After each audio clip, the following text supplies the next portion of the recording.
Alain Révéléo, bonjour, merci de nous accueillir dans les bureaux du Festival international Espoir de Toulon et du Var. J'allais vous dire, c'est un peu un retour aux sources, puisque vous avez sévi dans cette maison quand ça s'appelait Var Matin. Tout à fait, à l'époque de Var Matin, quand on a été correspondant pour le journal au titre de football, et puis ensuite au titre de correspondant sportif à l'agence de la Seine. Donc on connaît très bien les lieux. Alors dites-moi, ce festival, c'est quoi? Pour révéler les jeunes talents de demain au niveau international, et il est né en 1967 de la volonté de certains dirigeants, à l'époque c'était le Sporting Club de Toulon, et parce qu'ils participaient à des tournois un petit peu partout en Europe, en Italie, en Hongrie, en Yougoslavie, et donc ils ont tenu à remercier à partir de ce moment-là les gens qui les invitaient. Et en 67, donc ils créent ce tournoi dans une catégorie d'âge qui n'existait pas. Il y avait les juniors, on s'arrêtait à 18 ans, et ensuite ces jeunes gens-là allaient jouer avec des seniors de 25, 30 ans, et bien il y avait un écart, il y avait un fossé entre les deux, donc il fallait créer ce vide, il fallait combler ce vide, et c'est avec la catégorie Espoir qui a été ensuite reprise après au niveau de l'UEFA et de la FIFA. Donc on peut dire que la catégorie Espoir est née sur les bords de la Méditerranée, notamment à Toulon.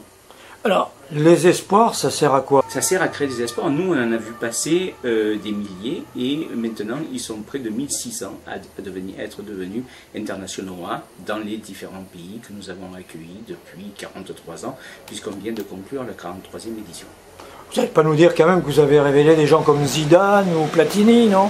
Platini, non, c'est un petit peu la perle qui me manque. Zidane, oui, il a été même exclu lors d'un match à Antibes contre l'Italie, et donc ça dénotait quand même une certaine nervosité de sa part. Mais nous avons aussi des garçons comme Cristiano Ronaldo qui sont passés par Toulon, mais le transfert à Manchester United s'est certainement conclu après son passage à Toulon, comme Mascherano, le capitaine argentin actuellement et le capitaine du Barça. Donc il y a un bon nombre de joueurs comme Beckham qui sont passés par Toulon et qui ont été révélés par Toulon par ce festival. Mais vous devriez avoir votre place à la FIFA. Non, surtout pas. Restons humbles et sachons raison garder. Et on est très bien dans ces petits locaux situés au Lioul, et tout va pour le mieux. Et à partir du moment où le ballon tourneront, pour nous c'est l'essentiel.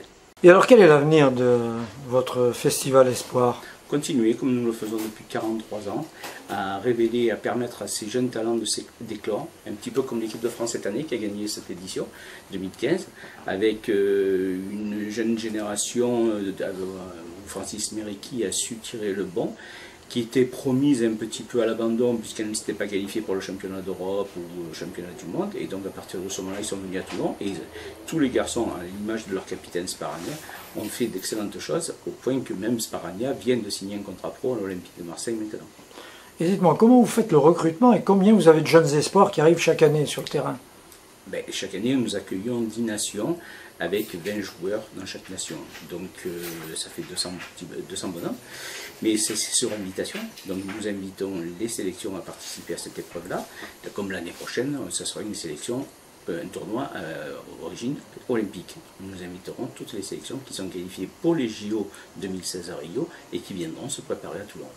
Dites-moi un pronostic pour finir, est-ce que vous voyez 2 ou 3 noms qui risquent de monter dans l'international et qu'on ne connaît pas dans le grand public? Oui, nous avons vu de bons joueurs cette année, notamment Crivelli, le buteur français qui est terminé meilleur buteur, comme Ben Cherki, le Marocain. On a vu d'excellents joueurs encore cette année, notamment Sparagna, qui a fait un très bon tournoi, le défenseur central de l'Olympique de Marseille. Et on a vu également l'année dernière un très bon gardien français qui vient de re-signer à Monaco maintenant, Paul Nardi, et qui sera sûrement un très grand gardien français.